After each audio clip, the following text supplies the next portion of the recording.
Hey, how you doing? This is Adam Post, publisher of more than 1,000 comic books and marketing expert covering Bud Light. Bud Light's disaster continues as it was just revealed they actually paid $185,000 to Dylan Mulvaney for that ridiculous promotion. Also, their chief marketing officer has now quit because, of course, he knows nothing about selling anything to Anheuser-Busch's customers. And the company is still down billions of dollars on the stock market. Let's get into the story. Before we do, please be sure you are subscribed to the channel. Click the bell for notifications. Give me a thumbs up. I really appreciate you guys. It was Steven Crowder. Somehow he got a hold of the receipts proving that $185,000 was paid to Dylan Mulvaney. How embarrassing! From the Western Standard, new documents reveal Bud Light paid Dylan Mulvaney $185,000 after a massive cover-up. And this is the main thing. The Anheuser-Busch people still haven't apologized. They still haven't explained themselves.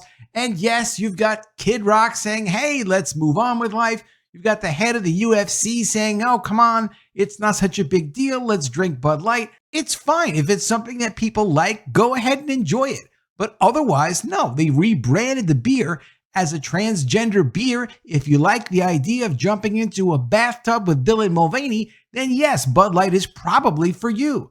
But for everyone else, which is like 99.9% of the human population on Earth, no, they're not interested in this new version of Bud Light. Transgender influencer Dylan Mulvaney was paid far more than was first alleged, as documents reveal a $185,000 deal for the marketing campaign that ended in an epic flop. Mulvaney appeared in a Bud Light online video in April, after which the beer company's sales and consumer ratings absolutely plummeted. Through documents given to Steven Crowder by Mug Club Undercover, it has now come out that Bud Light was not forthcoming in how much Mulvaney was actually paid for the beer promotion. Anheuser-Busch CEO Brendan Whitworth has said Mulvaney was doing the marketing videos for free and the beer can with Dylan Mulvaney's picture on it was a gift, and that Mulvaney was only printed on one can and thus not meant to be sold to consumers. Quote, they were testing the waters, Crowder said on his show Louder with Crowder Thursday morning. This would have become a national campaign if they thought it was going to work. This is a lot of money. I guarantee you there was more planned, but they did not plan for the backlash. So they tried to say, we actually didn't pay this person. Anheuser-Busch shifted the blame to third-party end-to-end influencer marketing company Captivate, which describes itself as having the tools and services to help run high-performing influencer marketing campaigns. Quote, it is not even a profit motive, it's an ideological one. They want to try to edge you along, Crowder said. Even though it does not work, eventually they'll get their way in conditioning you to a social agenda. They lose money when they do this initially. They are ideological chop shops, he said. He brings up a really good point. I've done more than 100 videos on this subject with Bud Light. This article from The Guardian really explains what they were trying to do. So here, they've got extensive interviews talking about all the details of what they were doing. But Crowder is right. They were trying to push an ideological agenda. They knew exactly what they were doing. It wasn't just about a new niche market. Incompetence on a national level. The idea for Mulvaney's March Madness post came from a Bud Light team member who, quote, wanted to push and make change, says a former Anheuser-Busch employee. The team member was excited to, quote, slowly but surely plant the seeds of inclusion, which is a very dishonest thing for a marketing company to be trying to do.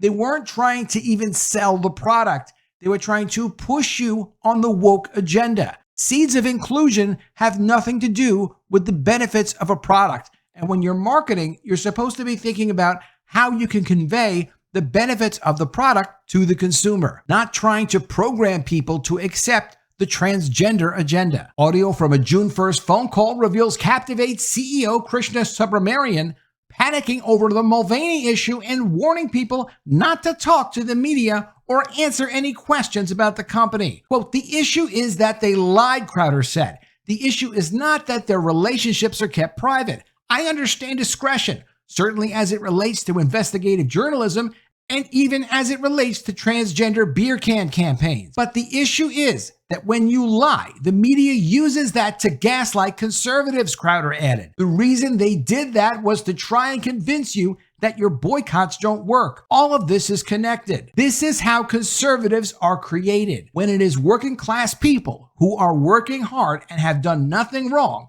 and the people at the top who are ideologically motivated are more concerned with pushing an agenda and gaslighting you. The reason they lie every step of the way is to make you think that you are alone. Don't let this work. It's more great investigative journalism from Steven Crowder, louder with Crowder. From Fox Business, Anheuser-Busch's U.S. marketing chief to exit as Bud Light sales slump drags on. Bud Light sales still suffering months after controversial partnership with transgender influencer Dylan Mulvaney. Sales are down 30% by volume, meaning actual number of beer products they're selling. That number won't bounce back. It can't bounce back for two main reasons. One, they rebranded the beer. It's not a boycott. This is what our beer is about. It's either about fun and pretty girls, or it's about Dylan Mulvaney and weird agendas. They made it about weird agendas. They could have fixed this problem right when it first started, but they weren't interested in fixing a problem. They were interested in pushing an agenda. So now they're paying $105 million a year, apparently. That's the latest number I saw, to UFC to try to promote Bud Light. They're still paying millions to distributors. They're doing all types of promotional efforts. They're going to be doing something like $1 billion stock buyback, buying their own stock back to try to increase the price of their stock, which is still down billions and billions of dollars. They're doing everything they can to try to get the company to recover a little bit, except to be honest and apologize for violating the trust of their customers. Anheuser-Busch InBev's top marketing executive in the U.S. is set to depart the company several months after its Bud Light brand's controversial partnership with Dylan Mulvaney. Anheuser-Busch on Wednesday announced that Benoit Garb, the brewing giant's U.S. chief marketing officer, will resign at the end of the year